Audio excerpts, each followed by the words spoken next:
Hello again from London. Dr. Dermot Hudson, Chairman, Ginger Deer Study Group Official Delegate, KFA for the UK, and President of the Association for the Study of Song and Politics, here again. I'm going to say a few words about a subject that's come up. Much has been made of the 30th anniversary of the fall of the Berlin Wall. And of course, in my personal opinion, this was a disaster for the people of the former German Democratic Republic, or East Germany, as some people called it, and a tremendous setback for all those who aspire towards socialism. It was a real disaster. It was something the imperialists kept going on about, and they're celebrating the fall of the Berlin Wall. Now, the funny thing is, they never ever tell you that that is actually a concrete wall that divides Korea. Yes, that's right. Back in 1979, the then fascist dictator of South Korea, Park Chung-hee, the idiot who managed to get shot by his own security chief on the orders of the Americans, he, together with the US imperialists, built a wall across the whole length of Korea to permanently divide it. And I remember during my first visit to the DPRK in 1992, visiting Panmunjom, and then they took us on to a mountainous region where we could see the concrete wall from an observation post.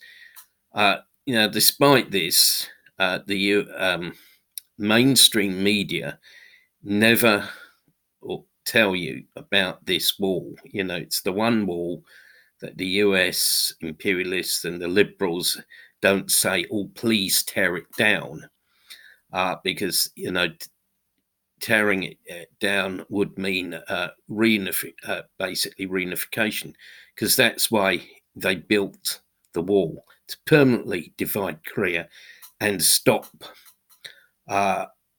the country from being reunified. It was a criminal act of the US. And as I say, I just got this book I had from the DPRK in the 1980s, which gives details of the wall. It's 5 meters high and 10 meters wide at its base, and it actually cuts across many natural boundaries, such as rivers. And this is a very informative book. It's got some stuff about the real nature of the South Korean puppet regime, a regime which